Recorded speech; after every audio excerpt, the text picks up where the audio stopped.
Hey, everybody. Welcome to the Simply Coaching Summit 2019. I hope you've been enjoying the sessions that you've participated in so far and that you're learning a lot and thinking about all the things you're going to take into the new year. This session that you've just joined is called Navigating the Coaching Wilderness: 4 Tools to Chart Your Path to Success. This session will be about 4 tools that I use pretty regularly in my coaching in order to basically create some order of the chaos of our day-to-day work. The outcomes for this particular session include, by the end, I want you to be able to have a few potential outcomes because I want you to choose an outcome that you think best fits what you need for your coaching right now.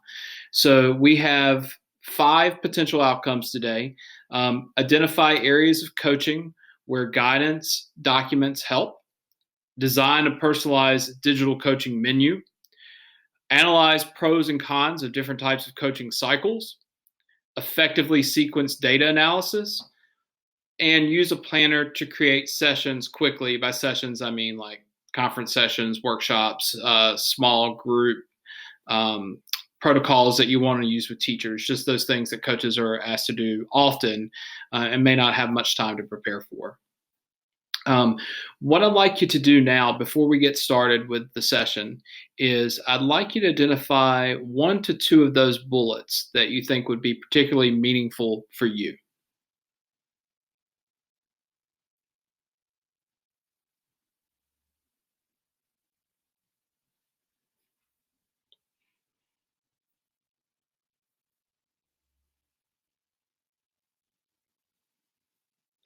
Okay, so another thing I want to mention here is that there is on the website a place for you to download a handout for this session. My handout looks like this.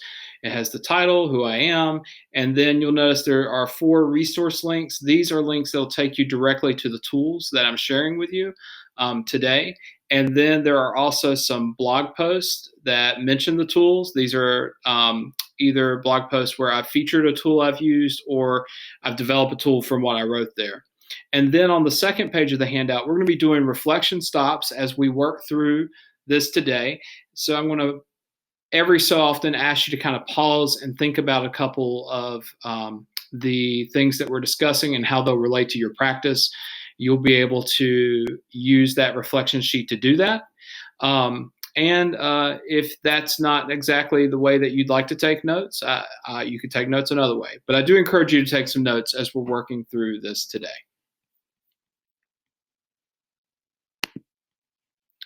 All right, so who am I? I'm Kenny McKee. I'm a high school literacy coach. I'm a consultant and I'm a writer. In my job as a high school literacy coach, I work with teachers in every single discipline. People often make the mistake of thinking that I'm a ELA coach. I do work with English language arts teachers, but I also work with cabinet making teacher, the statistics teacher, the dance teacher. I work with everybody in the school. So I work with addressing things like reading, writing, speaking, listening, formative assessment, all those things with every single subject in the high schools that I work in. I also work in 3 high schools. So you'll notice that some of the things I'm going to talk about as I'm working with you all today is about how I'm navigating multiple schools. And some of you are in that exact same position. So some of the things I have to bring to you may be very helpful for you. And if you're fortunate enough to only be in one school, then even better. It seems like you're going to be able to really maximize your time and your impact with some of these tools. Also, as I'm going through the session today, since people will be viewing this at all different times, some of you are going to be on the live session, some of you are going to be on watching a replay, a video, and all the way up till 6 months from the summit. I'm going to ask you if you have any questions or comments that you want to make directly to me. You can tweet at me at Kenny C. McKee. You can also use Instagram. That's also my Instagram account. And use the Simply Coaching Summit. I think it's 19. I'm going to fix my slide here quickly. Behind the scenes. The Simply Coaching Summit 19 hashtag. And I will respond to you as soon as I am able to. I'd love to engage with you about the topics I'm going to be sharing with you today. And since it's kind of a one-way interaction right now, I'd love to make it more of a conversation. So, why do we need maps? So, I'm using maps as a metaphor for some of the tools that I'm going to be sharing with you all today. Why do we need maps as coaches? Coaching really is the wilderness. For many of us, we have not actually been trained necessarily to be coaches before we take on the job. Some of us are very fortunate to have been able to do some training and professional development as we've gone through, connect with other people through a PLN, maybe work with district PLC coaches. But usually when we start, we're pretty green and we're not always exactly sure of how to solve each type of situation that we find ourselves in. Many of us are also placed in schools with people that we may not really know, and histories of the schools that we don't understand. So we are usually leaving a classroom position and going into this place of really unfamiliar and mysterious terrain. So maps can give us a structure as far as a way for us to try to navigate our roles with teachers and other faculty members in the school and help us make some good decisions. I relate this. I started coaching back in 2010. And around that time, about the same time, I started March of that year. My favorite TV show at the time, Lost on ABC. Not sure if many of you have watched it, but if you had, awesome. Lost fan here. The funny thing is that Lost was going off the air that year, and I started making these kind of connections about how did this show actually relate to what I was experiencing as a coach now. So on Lost, you have to understand that they're survivors of a plane crash, and they must basically figure out how to navigate an island and work together in a place that's really unfamiliar to them. And they really don't know the lay of the land. They have few relationships with one another, and they aren't aware of the island's secrets and histories. And as time goes on, they figure out some structures, they create and find maps, and they discover tools to help them successfully navigate this new terrain. My coaching journey has really been very similar in that I started in these schools where the relationships were totally new to me, and I didn't know how to get things done really in successful ways. What I'm about to share with you are a few maps that I've refined over time based on my experiences and ideas from my PLN and coaching readings I've done, and also some trainings that I've attended. Hopefully, these things will save some time. A lot of the ideas I've personalized to make them as effective as possible for me. And I know a lot of other coaches that have used them and benefited from them, but also they have personalized some of the ideas for themselves. So just keep that in mind as we move forward. Right now, I'm going to do a quick reflection stop. If you have something to take notes on, what I'd like you to think about is a quick list of times when you felt lost as a coach. I'll give you a few seconds to jot down some ideas here. A few times you've been lost as a coach.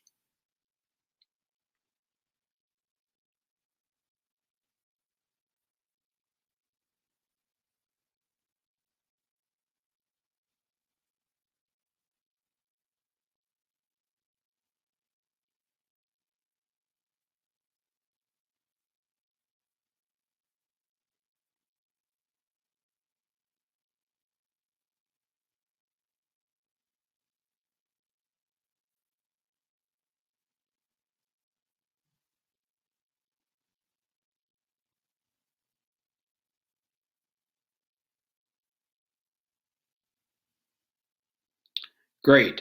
What you'll see in the session is there's going to be a few questions that I had as I was getting, not just when I was new to coaching, but as I was working through my coaching role. And those questions really led to these tools that I'm going to share with you all today. So just be thinking about that, and maybe some of the ideas that the questions I've had are very similar to some of the times that you felt lost when you're a coach. So the first question I had for this session is, how can we enroll teachers in the coaching process? This is different from place to place and maybe the teachers that you work with, the number of schools you serve. But what is one way that we can enroll teachers in the coaching process? So, what I'm going to be sharing with you is what I use now is a digital coaching menu. And I'm going to go ahead and open a link to it. If you have your handout downloaded, you can also open up your link now. And this is a menu that you can make a copy of. I think it's set up so you can make a copy. If anybody has a problem with that, like I said, feel free to tweet at me at Kenny C. McKee, and I will make sure that you can get to it. So I want to basically first kind of show you the layout of this menu, and then I want to talk about why it's really advantageous for you to use something like this. So at the top of the menu, I always put the semester. I usually send one out every semester to kind of start collecting the clients, the teachers, and other faculty that I'll be working with. And there's usually a greeting here at the top. And then you see I work in multiple schools, like I said, and here are a list of 4. Sometimes I say I work in 3 because these 2 are on the same campus, but these are all the schools I work with. And then I ask them about areas they would like to strengthen in their students. And you see I've got lots of areas here. In fact, I keep wondering about culling down some, but I always have people respond to these each time. So it's been hard for me to let go of any, but I can tell you I probably need to prioritize and drop a few of these. But you see, those are all the activities that I have available there: learning new vocabulary, writing in my content area, reading complex texts, reading in my content area, engagement, several things there. And then what I do is the next part is they get to choose methods of collaboration that they'd like to participate in. So if you are fortunate enough to be in one school, you may have a pretty good system in place of what your coaching cycles look like. For me, I know what perfection is, and I also know what I'm able to do with the number of schools I serve. So I do give my teachers a choice in how we'll at least begin to work with one another. So sometimes that's me modeling in the classroom. See here it says coach teaches a strategy in class, teacher watches and gives feedback. Teacher teaches strategy in class, coach watches and gives feedback. Code planning, working with your PLC, brainstorming topics, looking at technology that supports literacy. You see, I've got multiple different ways that the teachers can work with me. And then I just ask them, what is their room number or planning location? Some of our teachers don't have planning in their rooms because another class has to be taught in there then. So they have to go somewhere else in the school. So I have to find that information out. What are their content areas that they're working in? When do they have planning? And this last part just says, how soon would you like to work together? This information helps me prioritize scheduling between my schools. So you'll be able to give them an opportunity to tell you, well, how urgent is this need that you want us to work on? And that's really helpful. I'll explain that some more later. But that is overall what the menu looks like. And then when you get the responses in, it'll have everything really easy for you to find and mark off. And when I get the responses, I usually like to put them in a spreadsheet, which is an option in Google Forms. And I will just mark red through each person once we've made that initial contact, because then I know if I need to work with them again and we've already got a plan in place and I put it on my calendar. So let's talk about why you might want to have a digital coaching menu like this. So one of the things that I really like about using this digital coaching menu is that I can get there when my teachers need me. For teachers to really work with a coach, contact has to be pretty easy and timely. I've noticed that whenever I've tried to make the process complicated for teachers to work with me, it just really didn't happen. So it's really important that we make things as easy for the teacher as possible when they want to initiate their professional learning and coaching. One of the most important elements of the menu is asking when the teachers would like to collaborate, the part that you saw at the bottom of my menu. My menu allows teachers to choose as soon as possible, this 9 weeks, sometimes this semester, because what would happen before is I would sometimes, without that, I would get, these needs from teachers and I would show up basically first come, first serve as far as when did they submit the menu. And I would get to some teachers and they say, yeah, I'm not doing that for a couple more weeks, whatever the project is they want us to work on together. And then other teachers would say, hey, I really need your help, but I needed it a month ago and you're just getting to me now. So that's really important part, especially when you're working with multiple different school sites. You would definitely benefit from having that part of your digital menu. The other thing I like about the digital menu is it teaches your job. Um, Regardless of how long you've worked in school, there could be many misperceptions that exist about your role. Teachers you haven't worked with very frequently, new teachers come in, new principals come in, and they can totally make up their own idea of what it is that you do. So one of the things that I really like about the coaching menu is it explicitly tells people how I work with other teachers, what are the topics that I work with. It really shows them how I do my job, and it does it in a friendly way. It's inviting them. It's an invitation for them to work with the coach and see how I could support them and their work with students. You notice things like co-planning, reviewing data, modeling a strategy. There's a lot of different choices for teachers there. And as we know with adult learners really like to have choice in their work. So this is one way that they can have choices by thinking about what's the context that they would like to work with you as a coach. The other thing I've noticed is with the menu, I get more requests. Again, I said earlier, it's got to be pretty easy to respond to. Got to be an easy process to work with a coach if you want to initiate coaching. I find that this Google form is really easy, especially if I use it at the beginning of each semester. I get a lot of requests. Sometimes if I've noticed that people aren't asking for that much middle of the semester towards the end, I'll send the menu out again to just kind of like pick up some more people. But usually I get a good bit of work at the beginning that gets sustained, and then other people just ask me naturally because I might be working with their colleague next door or down the hall.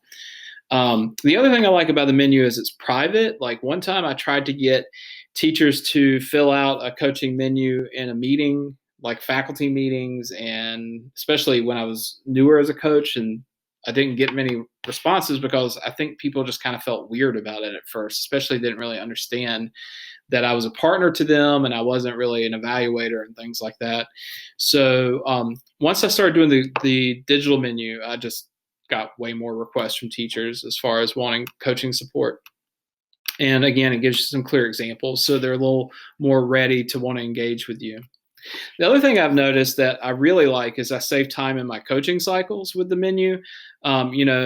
Before I used the menu, I would arrive at a teacher's classroom and it would be kind of an awkward, stifled conversation and sometimes we'd talk the entire planning period and really weren't settled on a goal or what we're going to do together.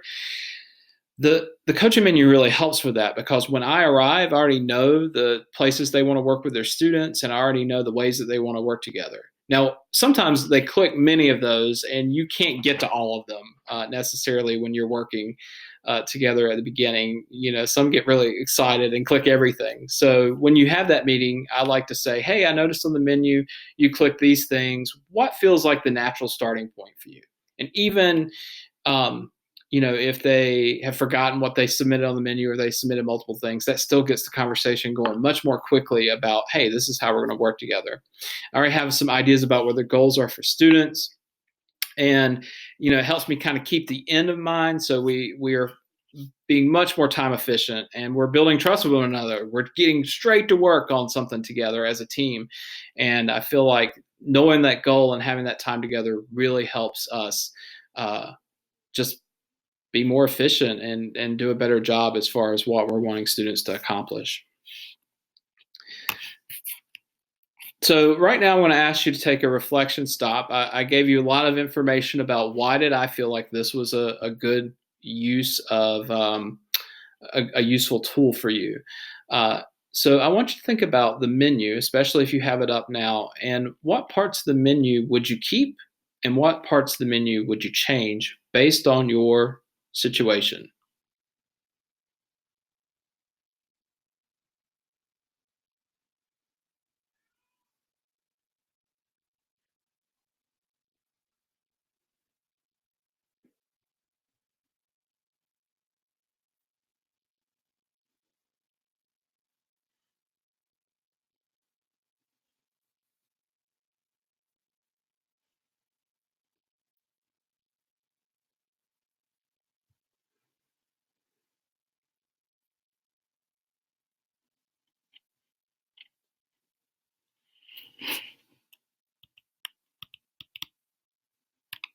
All right, we're going to move on to the next tool now. Um, so the next question that leads us to this tool is, how can we calibrate what type of coaching best suit a teacher's specific learning needs, experiences, and available time? So again, like I said, there's a lot of models for coaching out there, and if you work in multiple schools, you might have to think about prioritizing which model you're going to use and how you're going to use that model. So what I'm going to share with you next is a coaching cycle selection guide. And this is just a form that I use for myself as a good reminder when I'm thinking about a teacher and they haven't necessarily identified which way they'd like to work with me yet. They kind of are saying, I'm not sure, I got to think about it, or why don't you tell me which way would work best? So, this is a way that I can kind of think through that process. So, if you're opening up the guide, you can see that what I've done is I've got 4 different types of coaching cycles, and I have a definition of each of those. There's observation and feedback, there is modeling, there is planning and co-teaching, and there's group reflection. And underneath each one of those, you'll see that I have made some notes about the strengths of that as a cycle, what are the weaknesses of that cycle, and also what video enhancements might exist for that cycle. So for instance, if I wanted to use video as far as videoing the teacher, videoing us working together, or showing a video to someone else, like how could a video help with that? So this tool kind of speaks for itself. You have access to it now through the handouts. But what I was going to do is just kind of hit some highlights of this tool just to show you how it might work for you. Um, so, for example, let's say I'm considering observation and feedback for a coaching cycle. One pro of observation and feedback is it will give me a realistic picture of practice. Sometimes teachers, without seeing what's actually happening in the classroom, it's real hard for us to figure out what the next step is. So I really like doing observation and feedback coaching cycle with a teacher because it gives me a realistic picture of what's going on in their classroom. One of the cons of observation and feedback is that it doesn't really impact practice very quickly. In fact, you're watching the lesson happen while you're in the classroom, and there's not really anything you can do about it if it's not working very well as a coach. There's not much you can do.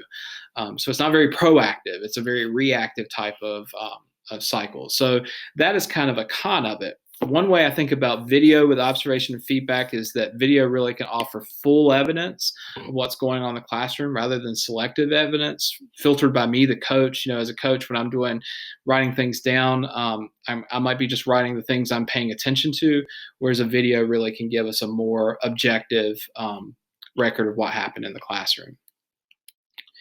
When I think about modeling, one of the pros is that the teacher can see the impact of a new practice on their students immediately. Sometimes when I show a video of another teacher using a practice, like on Teaching Channel or something like that, to a teacher, they'll say, oh, those kids or that school or whatever. But the nice thing about me modeling a strategy in a classroom is that they're seeing what's going on with their kids right then. And that can be really powerful moment for a teacher, really powerful inspiration to consider a new way of doing things in their classroom. One con is that oftentimes in a modeling cycle, the teacher may not have been really involved in the process of actually creating the lesson. So the transfer may not be very strong without adequate support from you as the coach. The nice thing about the modeling is, as a coach, if you video the video option, if you video your lesson, that gives you some time to reflect. I know as a coach, I'm constantly also having to reassess and reflect on my instruction so I can keep growing, because yeah, I still have room to grow. The next one is planning and co-teaching. And for example, when you look at the document I've given you, one of the pros of that is that both the coach and the classroom teacher are deeply invested in the success of their students. So it really makes you feel like a team.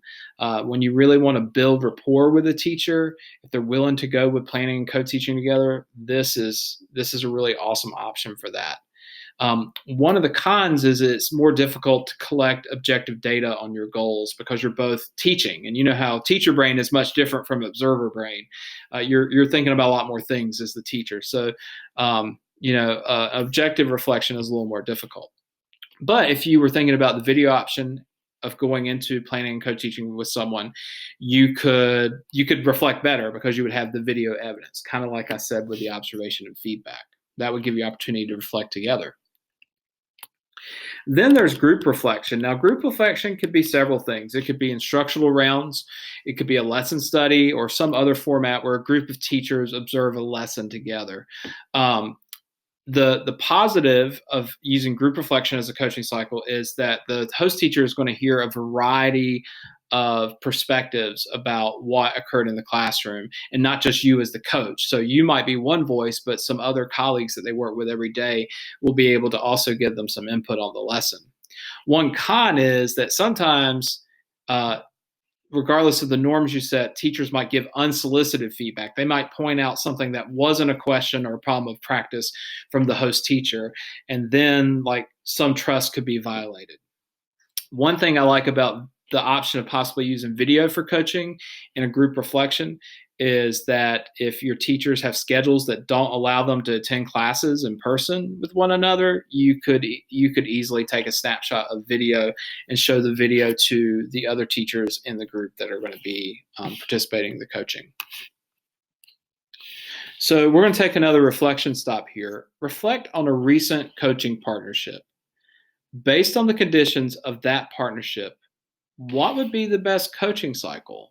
I'd love for you to refer to the coaching cycle selection guide to help you think through which one you think would be best.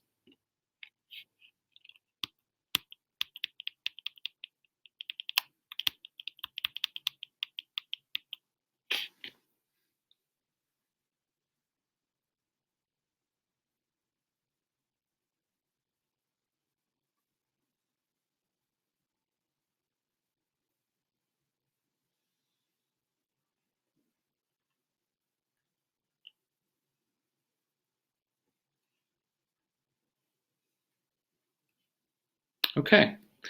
Now, the next question we're going to come to is, how can data coaching empower teachers rather than leave them feeling victimized? I think we've all kind of felt this situation before. We may have even inadvertently caused teachers to feel this way, and that is not what we want to do when we're using data to help decide about changes we want to make in the classroom. So what I'm going to be sharing with you is a data discussion protocol. It's a protocol that I first redesigned from something that my district had given us that I felt like had some really good parts, but there were some things that could be enhanced in some way.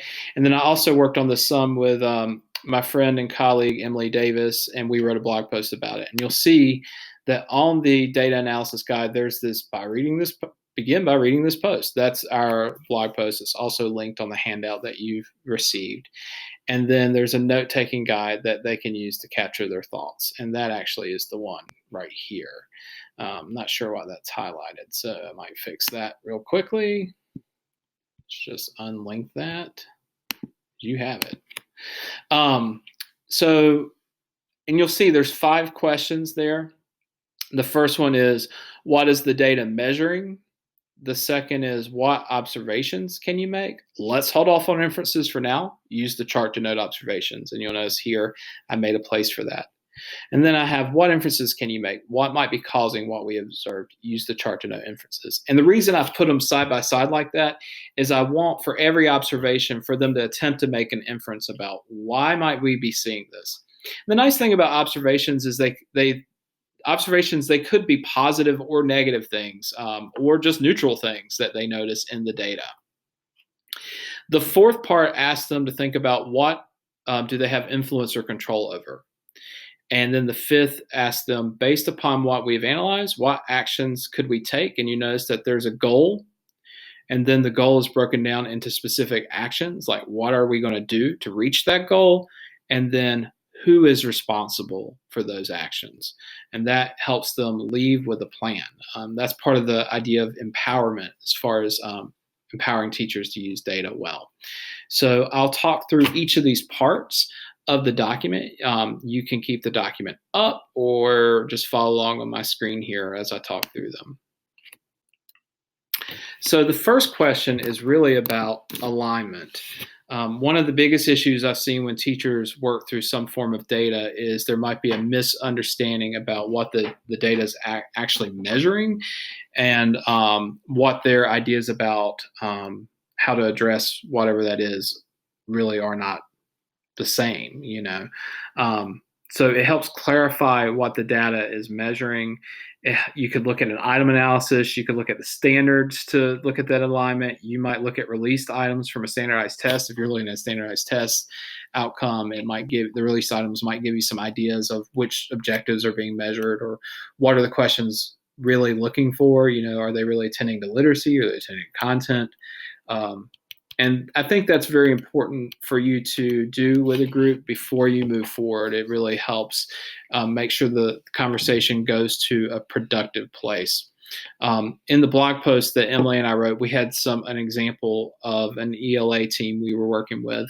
And as I go through these, I'll kind of give you a play-by-play of how each question worked with that team. So in that example, we were working with the English Language Arts team. And although there's lots of standards in ELA, they had at that point the Common Core State standards. The tests they were analyzing really only emphasized the reading standards, which helped us narrow the focus of our discussion. If we were talking about strategies for speaking and listening necessarily, how to do a better research paper, the tests we were measuring didn't have anything to do with that. It had to do with how well were they reading informational text and literary text. So immediately that gets you pointed in the right direction. Then the next thing you do is the observations and then inferences. Like I said, they go hand in hand on the document with those double columns. It is best to focus on the observations first without jumping to the inferences. It's really hard because we really always want to immediately explain what we're seeing in the data, come up with like a rationale immediately. And it's better just to kind of get curious and think about what are the types of things we see. Oftentimes, if we can hold off, we notice things that we've not noticed before. Now, once the observations are made, then you can think about why you might see each observation happening. So, for instance, with this group of ELA teachers, the results of their tests seem to indicate in general that the students had underperformed, like all students had underperformed. But as we really started making observations about the data that they had gotten back on their tests, we actually realized that the girls had performed and met the targets pretty well, but the boys had underperformed. And they had underperformed greatly, that it was skewing their data downward when it really wasn't every student that was not doing well. That information led us to discuss two issues. So we started making inferences after the observation about the boys' poor performance.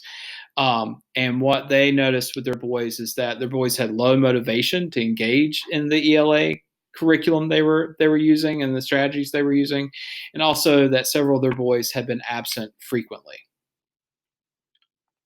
So then the next thing we do after we discuss those first three questions, we discuss alignment and we discuss observations, then inferences, is we talk about control or influence.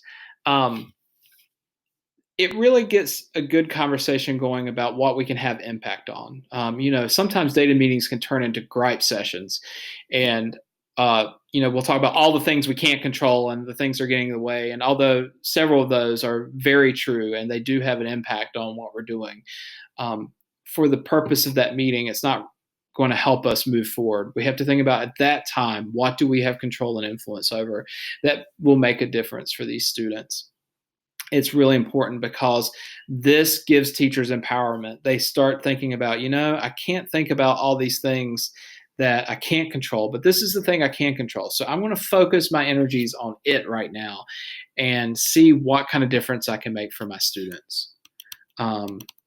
With this group, they discussed different ideas for improving the attendance of some of the boys for a little while, but then they ultimately decided that they had more not that they had no influence, but they had more influence on the type of instruction they were giving in their class and how they could spur motivation in the boys, more so than necessarily trying to figure out the solution to the myriad reasons why they might be missing school. And knowing that not every single boy in the class is missing school all the time. So then after they have an opportunity to discuss those, the last part's about taking action. That's my favorite part because it helps us set our goals, and then we get real clear with the actions that are going to support the goals and who's going to do what.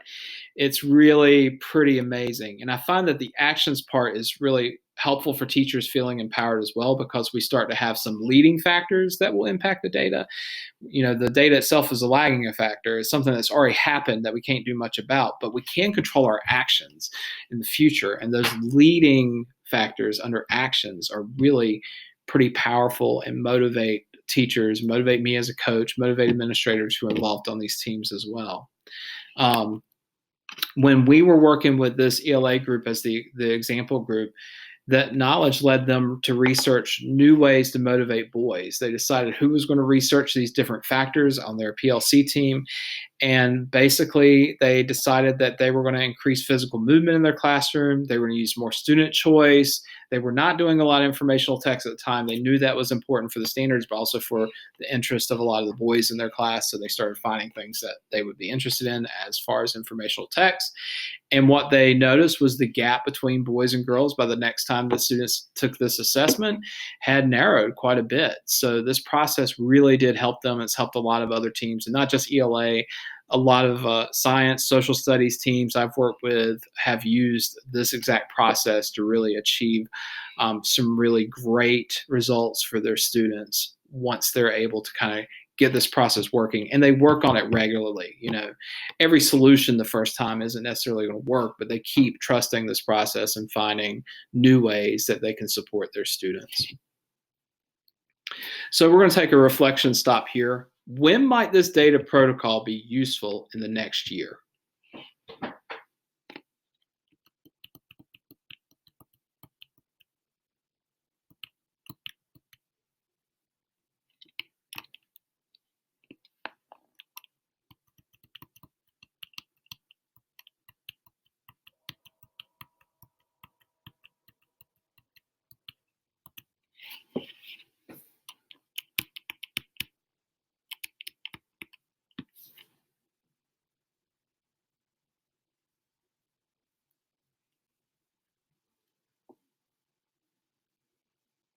Okay, now we're going to discuss our last question related to the 4 tools that we're looking at today. How can we plan meaningful professional learning experiences on a tight schedule? And this is something that coaches are asked to do all the time. So what we're going to look at is a quick session planner that I use, especially when I'm short on time, to think through how I'm going to make a session for my colleagues or for any place that I don't have a whole lot of time to plan. So first I want to show you how the quick session planner looks. It has several questions. The first question is about the audience and what information do you already have about them. The second question is, what are the targets for your session and how will you assess participants' success on each target? You'll notice again, I've got the columns for every target I create. I make sure I create some kind of assessment in the session of that target. Then the next thing I do is think about what content I'm going to share. So I'll research my content or make sure I plug that in. And then I think about how will the participants engage with that content. Sometimes the engagement strategy is going to be the same as the assessment strategy above. Sometimes it might be a little bit different. So I'll think through that. Then I'll write an agenda for the session based on the amount of time I have. And the last thing I do is I make a to-do list. What needs to be done before this session? Do I need to get a room? Who do I communicate to? Do I need to make something to communicate? What materials do I need? What documents do I need to create? Do I need to send a survey? All those things come into play.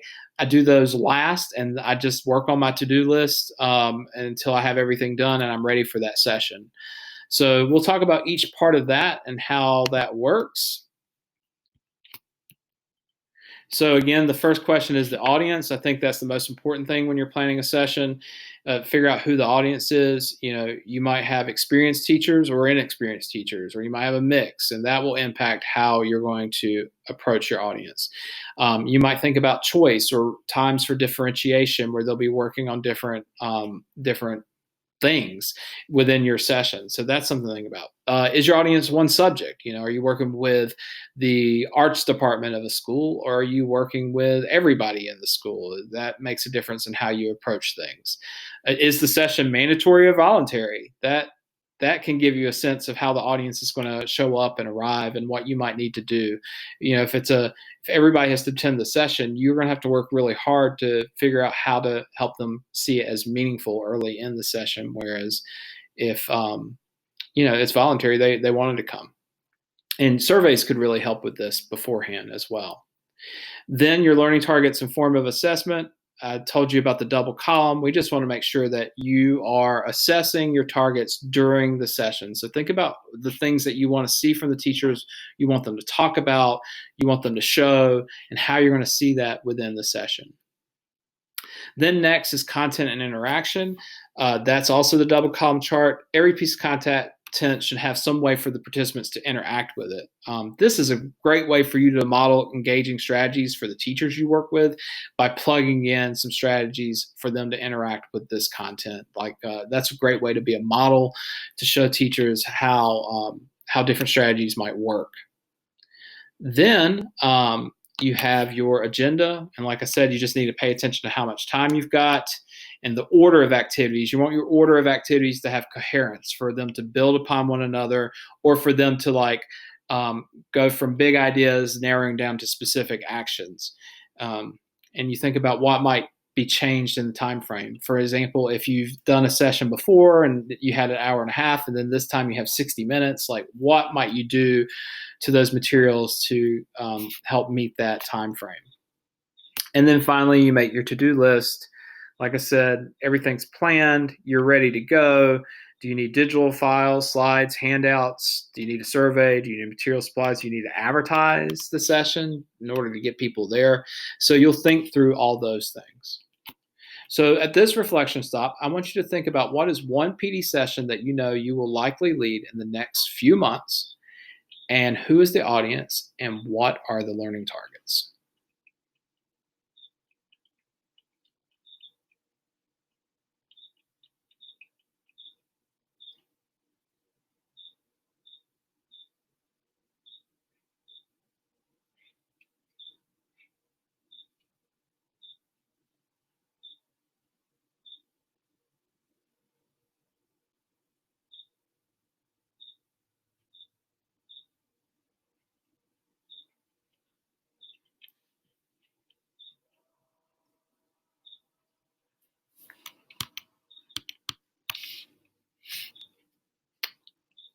Okay, so we've gone through all of the tools, and you set an intention at the beginning of the outcomes. You chose one or two outcomes that you possibly wanted from this session.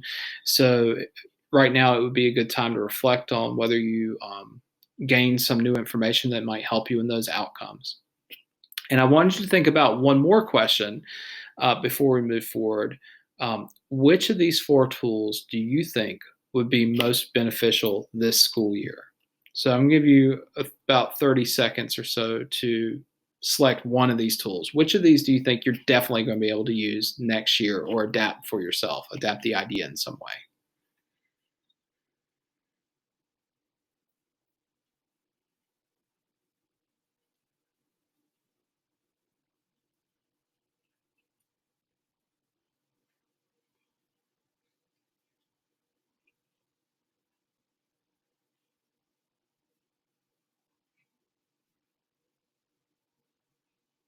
Awesome. I hope you found something that you really plan to use and you think is going to really solve a problem that you might be having right now. That's what I found these tools have done for me. They've really changed the game in my coaching and helped me do some things more efficiently. Um, this is the end of the session. I want to thank you for attending. I want to thank you for signing up for the summit, purchasing the replay. If you're someone who decided that you want to get back to these materials over and over again over the next few months once you get school started, thank you so much for doing that. And also thank you so much for choosing to view my session. If you have questions, again, I want you to contact me at Kenny C. McKee on Twitter or on Instagram if you prefer that. My cat is yelling in the background, so it's probably about time to go. You can also email me at my email address there, kennethcmckee@gmail.com. If you have any questions or you wanted to share what you thought of the session today, I'd love to get the feedback from you. Anyway, I want you guys to enjoy the rest of the summit. Thank you so much for coming to this session, and I hope everybody has a great school year.